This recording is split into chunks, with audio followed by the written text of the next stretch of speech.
복귀가 되는 사람은 쓰는 게 자유롭습니다. 자기 머릿속에 있는 것을 쉽게 쓸 수 있어요. 그럼 쓰는 게 어느 정도 돼야 잘 쓰는 것이냐? 여러분들이 자전거 타기 아시죠? 자전거 한번 배우면 자전거 탈 때 생각하고 탑니까? 그냥 감으로 타시죠. 그냥 자전거 탈 때 뭐 오른쪽으로 몇 도, 왼쪽으로 몇 도 막 이런 거 생각하시면 타는 게 아니잖아요. 자전거 타는 게. 글쓰기도 마찬가지입니다. 글을 쓰면서 생각하면서 쓴다?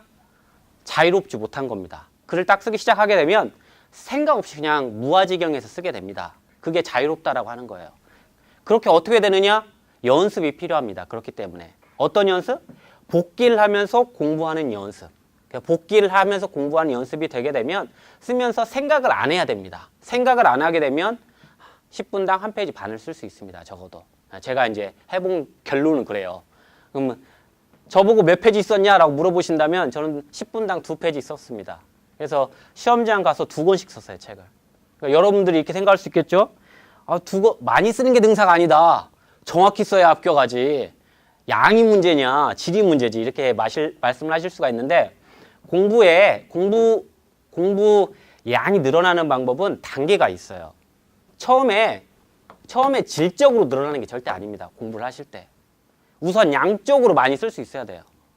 기본적으로 모든 게 무슨 사회가 발전하는 과정도 그렇지 않습니까? 우선 양적으로 팽창이 된 다음에 그 중에서 내가 취사 선택할 수 있는 능력이 생기면 질적으로 한 단계 성숙을 하게 되는 것입니다. 그래서 여러분들은 지금 정규반이기 때문에 무조건 많이 쓰려고 노력을 하셔야 돼요. 정확히 쓰려고 노력을 하는 게 아니라 우선 많이 써야 됩니다. 10분당 2페이지 쓸 수 있는 능력이 되시면 나중에 시간이 되시면 이제 그 중에서 내가 취사 선택할 수 있는 능력이 생기는 거예요. 그 중에서 질적으로 한 단계 성숙을 하게 되는 것입니다. 처음에 질적으로 나는 가겠다? 나중에 쓸 말이 없어집니다. 내가 정확히 아는 문제가 아니면 질적으로 쓸 말이 없어지기 때문에 기본적으로 양적으로 많이 쓸 수 있는 능력을 키우셔야 된다. 그래서 어느 정도 키워야 되느냐? 10분당 2페이지 쓸 수 있는 능력이 되시면 여러분들은 합격권에 와 있다라고 제가 장담할 수 있습니다. 10분당 2페이지씩 쓰는데 합격 못하는 사람 제가 한 번도 못 봤습니다. 그렇기 때문에 우선 많이 쓸 수 있도록 노력을 해야 된다. 라는 것입니다. 그래서 기본적으로 어느 정도 하면 합격하느냐?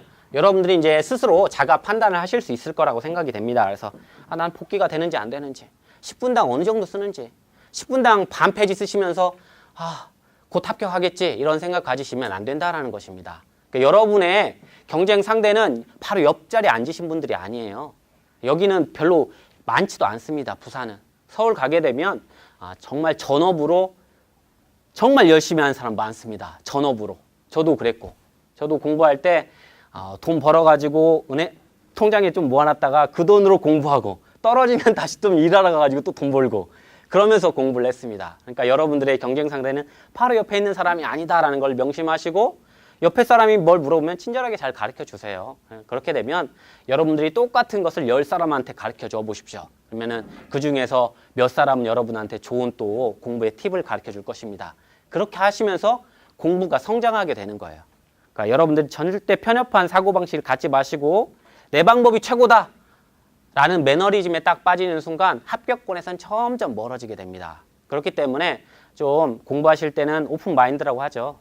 옆에 있는 사람이 물어보면 좀 잘 가르쳐 주시고 서로 도와가시면서 공부를 하셨으면 합니다. 그 다음에 합격을 하기 위해서는 그러면은 어떤 것을 분석을 해야 되느냐라고 했을 때 기출문제를 분석을 하셔야 됩니다. 기출문제를 어떻게 분석을 해야 되느냐 이제 방법론의 문제가 나오게 되는데 한 5개년도 있죠. 5개년이 아니라 한 5차시 110회가 마지막이었다고 한다면 110, 9, 8, 7, 6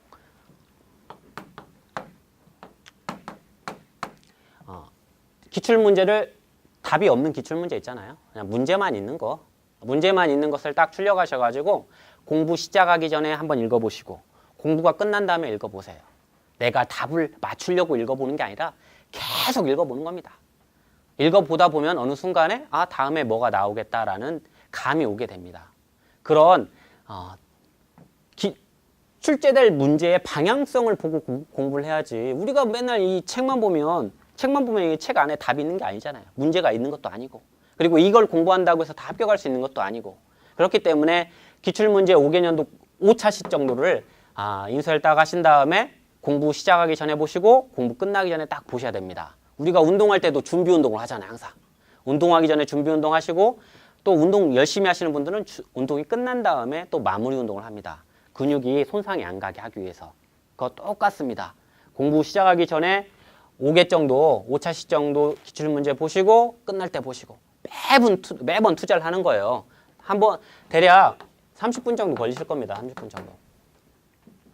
한 번 볼 때 30분 정도 걸려요. 그래서 이제 문제 보는 것에 익숙해지잖아요.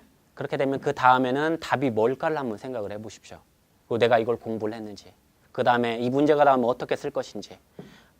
만약 주방용 소화기에 대해서 나왔다 그러면 다음에 상업용 주방에 대해서 나왔다 그러면 다음에는 뭐 전기 주방용 자동 소화 장치에 대해서 나오지 않을까. 전기 주방용 자동 소화 장치는 뭘까? 이런 생각을 이제 계속 해야 된다라는 것입니다. 상업용 주방 자동 소화 장치는 나왔기 때문에 다시 나오지 않아요. 그 문제에 집중할 필요는 없습니다. 그렇지만 다음에 뭐가 나올지는 우리가 알고 있어야 되는데 그걸 어떻게 판단하느냐? 바로 기출문제를 잘 분석을 해야 우리가 판단할 수가 있다는 것입니다. 그래서 무작정 공부하지 마시고 공부 시작하기 전에 끝날 때 반드시 기출문제 한 번씩 본 다음에 공부를 시작하십시오. 그 다음에 내가 이 기출문제를 어느 정도 외울 정도가 됐다라고 하면 스터디 그룹을 딱 만들어서 너는 어떻게 생각하냐? 계속 물어보는 거예요. 기출문제 가지고. 너는 어떻게 쓸래? 어떻게 내가 똑같은 문제가 똑같이 나오진 않겠지만 만약 그런 문제가 나오면 나는 어떻게 접근할 것인지 접근 방법론에 대해서 여러분들이 미리미리 준비를 해 두셔야 돼요. 그래야 다른 문제가 나왔을 때 우리가 효과적으로 접근할 수 있다라는 것입니다. 다음에 이제 기출문제를 분석했다. 그러면 이제 우리가 기본적으로 공부를 이제 시작하게 됩니다. 공부를 딱 하실 때 뭘 해야 되느냐? 우선 기본적으로 소방기술사라는 것 자체가 암기입니다. 왜냐? 암기가 안 되면 쓸 수가 없기 때문에.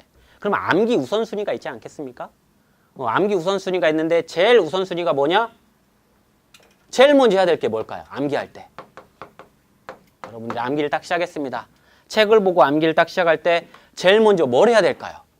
그냥 무작정 1페이지부터 암기해야 될까요? 아니면 딱 찍어가지고 오늘은 느낌이 여기가 좋아. 여기부터 암기를 해야 될까요? 암기하는 요령이 있다라는 것입니다. 뭘부터 해야 되느냐? 우선 그림부터 공부를 해주십시오. 그림부터 책을 딱 보시면 어떤 책이든지 자격증 요하는 문제는 다 그렇습니다. 자격증 따는 시험에서의 공부 방법은 먼저 책을 쫙 보는 겁니다. 그림이 나와 있다? 그림 먼저 집중적으로 외우는 겁니다. 왜 그림 먼저 외워야 되느냐? 우리가 소방에서는 풀프루프에 대해서 배웁니다. 풀프루프. 풀프루프가 뭐냐?